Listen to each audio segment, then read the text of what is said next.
தீர்மானம் 2. கொள்கை எதிரிகள் மற்றும் பிளவுவாத சக்திகளுடன் என்றைக்கும் நேரடியாகவோ மறைமுகமாகவோ கூட்டணி இல்லை.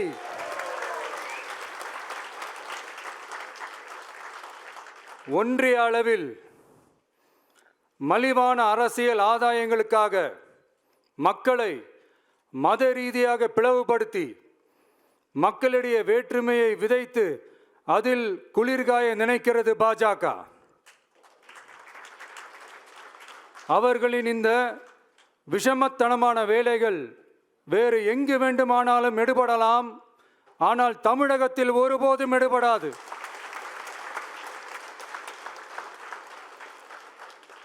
சமூக நீதியும் நல்லிணக்கமும் சகோதரத்துவமும் சமத்துவமும் ஆழமாய் வேரூன்றிய மண் இந்த தமிழ்நாட்டு மண். எனவே இங்கு தந்தை பெரியாரை அவமதித்தோ அறிஞர் அண்ணாவை அவதூறுக்கு உள்ளாக்கியோ அல்லது தமிழ்நாட்டின் மதிப்பிற்குரிய தலைவர்களை வைத்தோ அரசியல் செய்ய நினைத்தால் அதில் பாஜக ஒருபோதும் வெற்றி பெறவே இயலாது.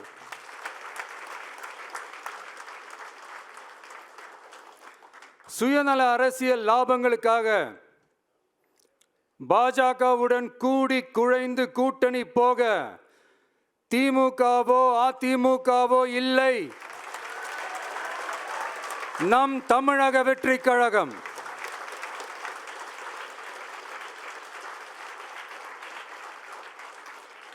கொள்கை எதிரிகள் மற்றும் பிளவுவாத சக்திகளுடன் என்றைக்கும் நேரடியாகவோ மறைமுகமாகவோ கூட்டணி இல்லை என்பதில்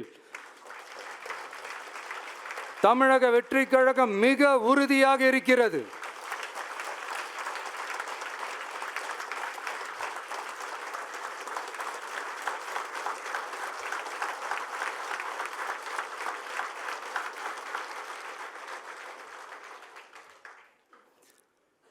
கூட்டணி என்றாலும் தமிழக வெற்றி கழகம் தலைமையில் அமையும் கூட்டணி எப்போதும் திமுக மற்றும் பாஜகவுக்கு எதிரானதாகத்தான் இருக்கும் என்பதையும் அதில் சமரசம் என்ற பேச்சுக்கே இடமில்லை என்பதையும் உறுதிபட செயற்குழு வாயிலாக தெரிவித்துக் கொள்கிறோம்.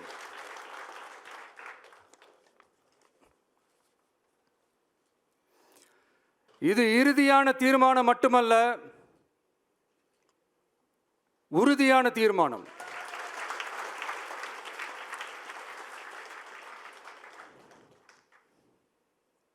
தீர்மானம் 1. நாம எல்லாருக்குமே வாழ்வாதாரம் இருக்கு, இல்லைன்னு சொல்லல. ஆனா நம்ம எல்லாரோட வாழ்வாதாரத்துக்கும் அடிப்படையா இருக்கிறதுல விவசாயிகளும் ரொம்ப முக்கியமானவங்க. அப்படிப்பட்ட நம்ம விவசாயிகளுக்காக அவங்க கூட நிற்க வேண்டியது நம்ம கடமை. அந்த கடமையை நாம் சரியா செஞ்சே ஆகணும். கண்டிப்பா நாம விவசாயிகள் பக்கம் எப்பவும் நிற்போம் நிற்போம் நிற்போம், நின்னே தீருவோம். பரந்தூர் விமான நிலைய பிரச்சனை தொடர்பா தமிழ்நாடு முதலமைச்சர் மாண்புமிகு திரு மு.க. ஸ்டாலின் அவர்களுக்கு ஒரு கடிதம் எழுதியிருக்கிறோம். அதை நான் இங்க கொஞ்சம் படிச்சு காட்டுறேன். மாண்புமிகு தமிழ்நாடு முதலமைச்சர் அவர்களுக்கு வணக்கம். பரந்தூர் பகுதியில் விவசாய நிலங்களை அழிச்சிட்டு புது ஏர்போர்ட் கட்டுறதுக்கு எதிர்ப்பு தெரிவித்து அந்த பகுதியில் இருக்கிற பொதுமக்களும் விவசாயிகளும் வருஷ கணக்காக போராடிக்கிட்டு இருக்கிறாங்க. போராட்டத்தில் அவங்கள தமிழக வெற்றி கழகம் சார்பாக நான் போய் பார்த்தேன். அதுக்கு அடுத்த நாளே மக்கள் பாதிக்காத வண்ணம் விமான நிலையம் அமைக்கப்படும்னு உங்க கவர்மெண்ட் சார்பாக ஒரு விளக்க அறிக்கை வந்துச்சு. அந்த ஸ்டேட்மெண்ட்ல 1005 குடும்பங்கள் மட்டுமே பரந்தூரில் வசிப்பதால் விமான நிலையம் வந்தா பெரிய பாதிப்பு இருக்காதுன்ற மாதிரி சொல்லியிருந்தாங்க. மக்கள் பாதிக்காத வண்ணம்னா என்னங்க சார்? ஒன்று அந்த இடத்துல ஏர்போர்ட் வருதுன்னு சொல்லணும், இல்லை அந்த இடத்துல ஏர்போர்ட் வராதுன்னு சொல்லணும். ரெண்டுமே அந்த அறிக்கையில் இல்லை. வெறும் 1005 குடும்பங்கள்னா உங்களுக்கு அவ்வளவு சாதாரணமா போச்சா சிஎம் சார்?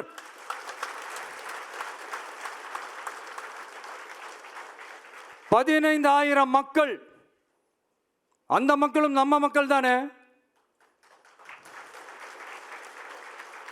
ஏன் அந்த அக்கறையோ அந்த மனிதாபிமானமோ உங்ககிட்ட இல்லை? எதிர்கட்சியா இருந்தா மட்டும்தான் மக்கள் மேல உங்களுக்கு அக்கறை இருக்குமா?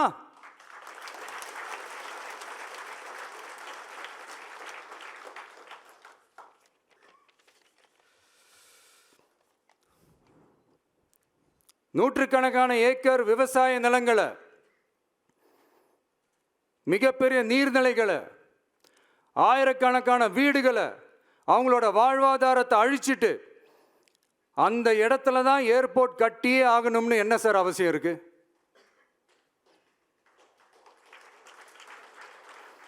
அப்புறம் எப்படி சார் நீங்க உங்களை மக்களின் முதல்வர்னு நான் கூசாம சொல்றீங்க?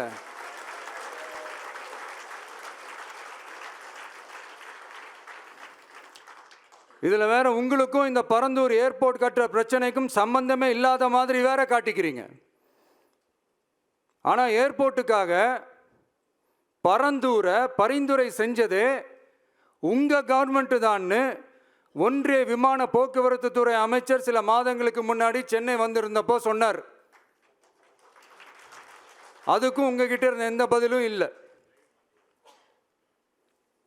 இந்த சூழ்நிலையில் பரந்தூர் விமான நிலைய பணிகளுக்காக விவசாய நிலங்களை கையகப்படுத்த கடந்த 25/6/2025 அன்னைக்கு உங்க கவர்மெண்ட் தான் அரசாணை பிறப்பிச்சிருக்கு.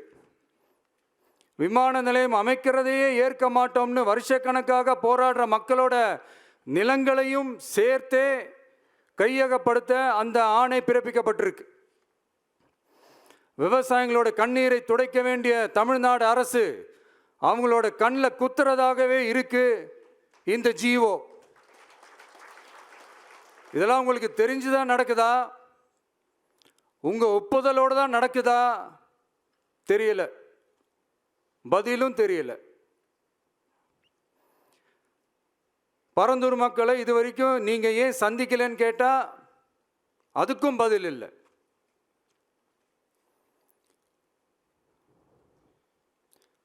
நான் இந்த பரந்தூர் போராட்டக்காரங்க அந்த மக்களை ரீசெண்டாக நான் சந்தித்தேன். அவங்க சொன்னதையெல்லாம் கேட்கும்போது உண்மையிலே ரொம்ப கஷ்டமாக இருந்தது. இப்போவும் ஒன்றும் குறைஞ்சிடல சிஎம் சார்.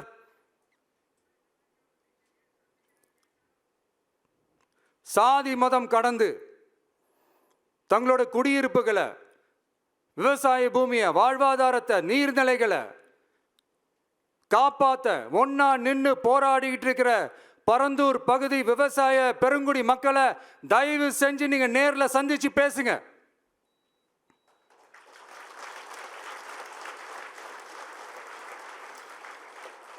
உங்களுடைய அமைச்சர்களோ இல்ல உங்களுடைய அதிகாரிகளோ பேசக்கூடாது. நீங்களே நேர்ல சந்திச்சு பேசணும். அந்த இடத்துல விமான நிலையம் வராதுன்ற உத்தரவாதத்தை அவங்களுக்கு நீங்க கொடுக்கணும்.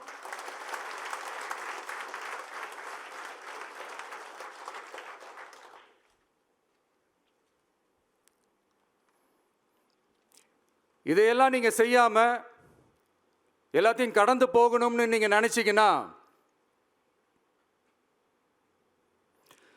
பரந்தூர் பகுதி விவசாய மக்களையும் பொதுமக்களையும் நானே அழைச்சிக்கிட்டு வந்து தலைமை செயலகத்தில் உங்களை நேர்ல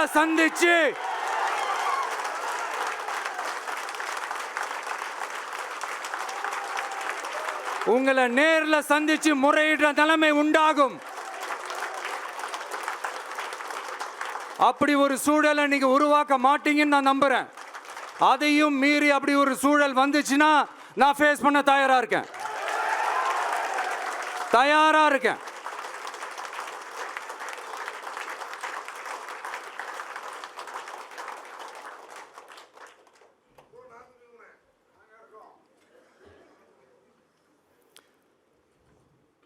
நான் பரந்தூர் வந்த அன்னைக்கு நான் ஒரு விஷயத்தை சொன்னேன், அதே தான் இங்கே நான் திரும்ப ரிப்பீட் பண்ணுறேன்.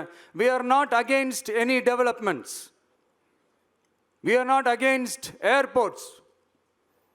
அந்த லொகேஷன் தான் தப்புன்னு சொல்கிறோம்.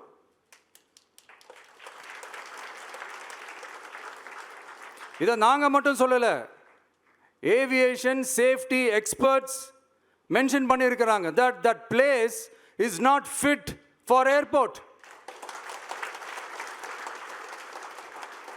பைலட்ஸ் அங்கே ஏர்கிராஃப்டை லேண்ட் பண்ணுறதுக்கு they might face a lot of problemsன்றது கூட அதில் மென்ஷன் பண்ணியிருக்கிறாங்க. அது மட்டும் இல்லை, அந்த வாட்டர் பாடிஸை அழித்து அதுக்கு மேலே ஏர்போர்ட், அந்த பில்டிங்ஸ், அந்த ரன்வேஸ்,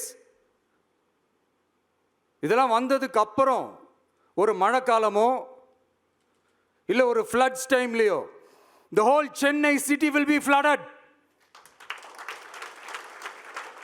இதையும் அதில் மென்ஷன் பண்ணியிருக்கிறாங்க.